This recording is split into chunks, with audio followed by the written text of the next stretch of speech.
For those who feel enough is not enough and failure is not an option, for those, there is Gamma Labs PTF, the next generation pre-workout supplement. Fight better than you sing. Yeah. Michael Jackson would not be proud of that, by the way.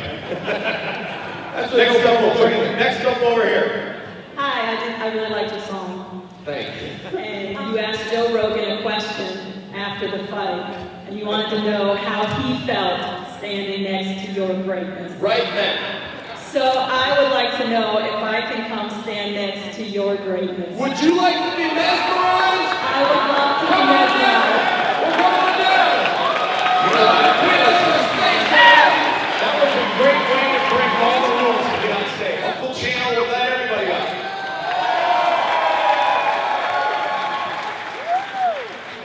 That's pretty clever how she's enabled her way up here. I forget, this is all for TV now. We got cameras on. That's right. Don't forget the four tickets for her too, Chael. Yes, I'd hate to keep her off camera. Oh, you need some tickets here. Let's get David. Oh, they're on my phone back. Sorry about that. Thank you very much for coming. Thank you very much. It's an honor to be in the presence of greatness. Mutual. Thank you very much. Oh, sorry, you're talking to Chael. Well done.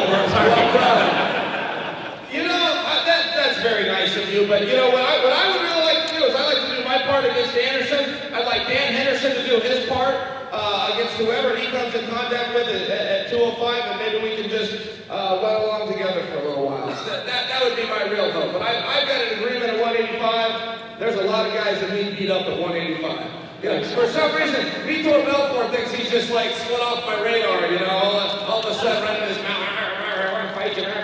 Well, I'm not a hard guy to find, Vitor, so I will find you, brother. Thanks, Chael. Very welcome. He's going to stay with that Brazilian theme, it seems, right?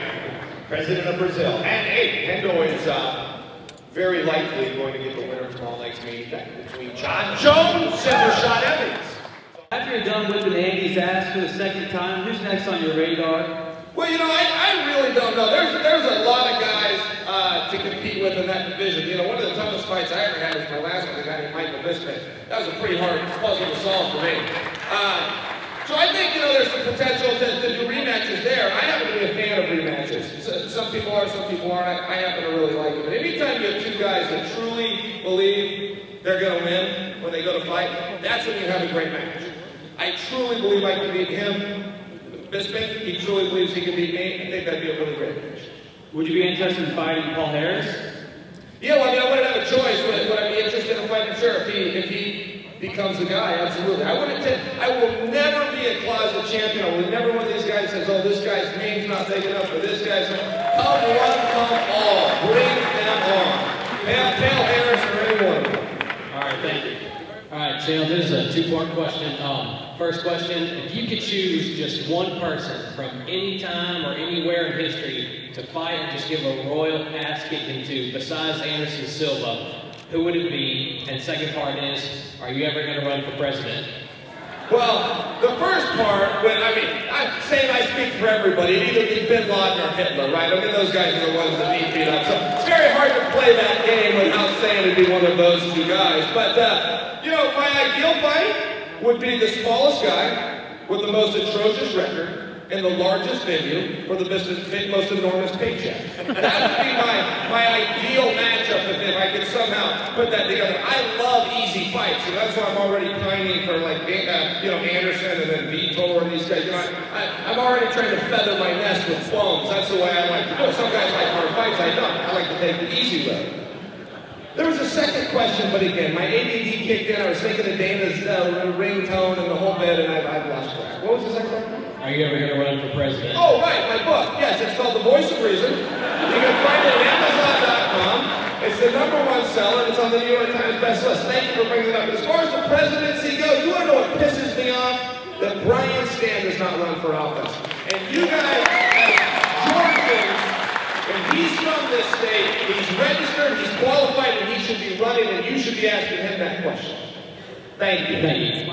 I would vote for Brian Stan. I would vote for him right now. For Brian Stan. How classy a move was that? In Sweden, Brian Stan knew he had knocked out Alessio Sakara. He didn't throw the extra punch. Mark Goddard came and stopped the fight. That is what the competition, which takes place within mixed martial arts, is all about. Not only did he not throw that extra punch, he actually said, I'm not throwing any more punches. Right. He said to Red Dot, I'm done. Classic. You decide what to do, but I'm done. That was one of the cooler moves I've ever seen. We're in this tournament, the Cubans are out there. And we're working out, and the Cuban coach sets up a tripod, and he locks it right on me. He locks it right on me, but he thinks he's being sneaky. He's over here doing other stuff, but the camera's facing me, facing the workout, because I'm going to wrestle the Cuban in the quarterfinals. So I stopped the workout, I walked over to his coach, and I said, let me save you the time. I'm going to shoot a high crotch to this leg, a single leg to this leg. I'm going to beat on your head. When you get tired, I'm going to run you out of bounds in the third round. Film it all you want. So, as far as I'm concerned, train the guy all you want. If your skills are good, you're going to be able to execute against him anyway. And if they're not, you suck anyway. Go to the back of the line. Mr. Simon, a common thread in all the disciplines of martial arts throughout the years since the beginning of time have been respect and humility.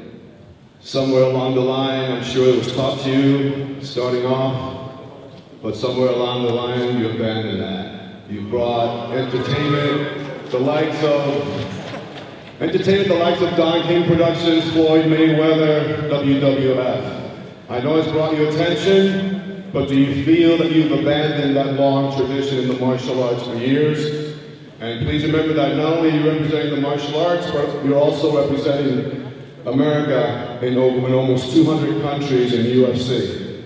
What is your comment on that? What is your comment to the young practitioners that are coming up that may not be buying into your ways? By the way, you're wonderful on the mat. You're a great champion. I just wish you would act like sometimes with just a little bit more respect. That's all.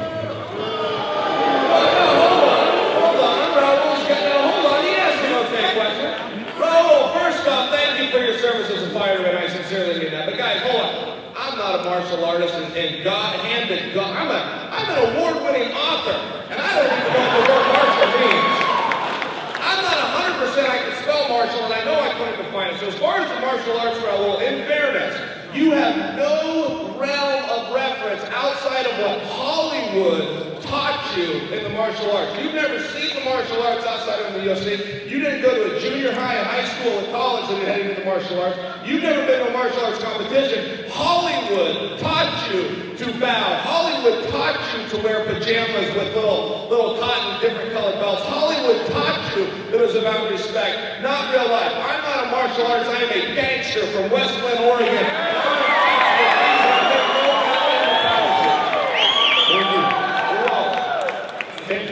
One, who is your toughest opponent you have ever faced? And two, can I get your autograph? Second part, absolutely. You can make your way down right now if you want to see. You got a t-shirt in your hand. And the first part, I always say my toughest opponent was Yushin Okami. But I think that Michael Bisping fight was a really hard fight for me. And I fought a guy named Terry Martin, who had a run in the UFC, and he's kind of disappeared from the scene. That was a really hard night for me. But they're all hard fights. I've never had an easy fight. Whatever energy you've got, you go out and use it all, and you leave at the end of the night feeling like you got hit by a truck. I sure haven't. I don't think you can give yourself a ring name. I don't know. When I was young, they used to call me the foreman, not because I was in charge, but because I did the work of 4 men. I like that one a little bit. I thought it had a ring to it, but no, the name like Chael, you don't really need a nickname. Thank you very much. Next one over here. That you are the undisputed UFC champion, and that you are the alpha male of the UFC and the voice of reason among all of everyone in America. And as that Now you man, have our fans talking like you do. That's very nice. Seriously. Stop. Seriously. Joey Sunny, keep going. I know that you're an amazing fighter and everything, and that you have knockout power and all this stuff, and I just want to know if I could come up and get an autograph, and also feel what greatness feels like by taking a punch to the stomach from yours truly, the champion, undisputed of the UFC. If you'll settle for a bear hug, you got a deal. But no, I can't punch you. But I'll gladly give you a squeeze if you would like. And look, as far as the Mark Munoz question, did I miss something? We're laughing. Was I talking? I missed something? What's happening? As far as the Mark, this guy threw me off down. He's a troublemaker down here in the front row. Hey, keep my eye on this guy right here. As far as Mark Vinny goes, look, that's a friend of mine. You know, I would never stop a friend from getting to the top. I would never do that. You know, from Munoz to Weidman to Camozzi to Jake Shields who's talking about, these are friends of mine. I would never stop them from having their opportunity. So would I like the match for Mark? I would love to see Mark get to a title fight. Absolutely. Yeah, I mean, look, Dan Henderson's a champion. I mean, he's a champion among champions. They always talk about this pound for pound list, but Dan Henderson is the only guy that's actually covered 5 weight classes. Right. He beat the 170-pound world champion, was the 85, was the 205, and knocked out 2 former heavyweight world champions. So Henderson's really the only guy that you can really discuss in the pound for pound greatest. Now that said, I think Rashad Evans is one of the best ever. You know, not only is he a world champion, not only does he have the best record. People forget this about Rashad, but not only is he a former world champion, he has the best record in our business, 19-1. He's fought 6 world champions and he's stopped them all. So there's nobody that can make those claims. Now, with that said, I consider myself a jack of all trades. You know, Joe Silva needs a week off, I'll fill in. Dana's sick for a day, I'll take over. I'll tell you a job I couldn't do is I couldn't do Joe Rogan's job with you in a John Jones fight, because I don't even know what those moves are called. He hits techniques I've never even heard of, let alone seen. So, I mean, this fight's going to be all over the place. I can't wait. It's like doing commentary for the Matrix movie. Just don't do it. Yeah, I understand. I know what he's doing. Yes. Next question over here. What would you do if Rich Franklin wins his next fight? Would you be willing to fight Rich Franklin? Well, yeah, absolutely. I mean, once again, I can't say this any clearer. I will fight any of them. And it drives me insane when guys won't. You know, I'm a competitor first and foremost, and I don't believe in these, patting your record and talking about your career. I've heard nut jobs talk about their legacy and say, look, your legacy is going to be what it is. A guy that ducked, hid, and ran from everybody. If that's what you want to do. But yeah, I mean, I would compete with Rich Franklin. Do you think he's a contender? Really? Look, I think Rich Franklin's a very good fighter. I think he'll go down in the Hall of Fame. He helped carry the company in some very important years. And, I would gladly compete with him. That's as best as I can do for you. I got some. I will go to the WWE. I will sit in the front row. I will cheer for CM Punk. And I will get up and come back to my promoter, Dana White. Will I do a book tour? Yes, and I'm doing it right now. The Voice of Reason, written by yours truly. I know we already covered this. Are you not paying attention? Is this thing on? Amazon.com, #1 book, New York Times bestseller already. Voice of Reason.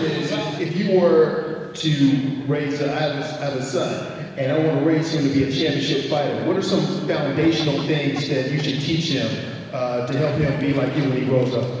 Well, the absolute key is motivation and support. Nothing else. Let him figure it out. He's going to have failures and successes and stub his toe here and there and get back on track, and just support him and keep him motivated. Because, sports or anything, it's a grind. It's every single day. It's years and years, and it's hard. It's hard just to get in the car each day and go to practice, knowing what you're going to have to go through at practice. And motivation's the key. If I could give you one word, motivate. They always say that wrestling is the best base for MMA, and you being a highly accomplished wrestler and a highly accomplished fighter, I just wanted to hear what your opinion is on wrestling and how much it's improved your life and made you a better fighter. Well, I can tell you this, I don't know if wrestling is a great base, but hard work is a great base, and wrestling is very hard. So a lot of times you come from that. And again, and I teased your father a little bit earlier, but I was talking about the martial arts, but these are guys punching the air. This stuff's phony. This is stuff you learned in Hollywood. There's no other reference that any of us have besides the UFC and Hollywood for martial arts. Nobody actually even knows what it means. I always get faced with this reports when they come in and they tell me about the history of martial arts. And I'm like, oh, you mean history? So you mean when you watch Chuck Norris or when you watch Bruce Lee? Because I know you've never been to a martial arts event that wasn't called the UFC. With that said, wrestling's a very good base, but at the end of the day, there's not a whole lot of champions in the UFC that are wrestlers. They all can do some wrestling, but they've all had to transform and do some other stuff too. Jose Aldo, I don't think ever had a wrestling match, and he's a fantastic fighter. GSP's the best wrestler in the company, and he doesn't even own a pair of wrestling shoes, so second best. Did I call him? You guys know what I meant. You guys know what I meant when I said that, right? Did I mention I have a book for sale? Yeah, so wrestling's a great base, but the bottom line, hard work. Thank you. In the sport of fighting here, I look up to three guys. I got Matt Lindland, Dan Henderson, and Randy Vitor. Those are the guys that are the top of my team.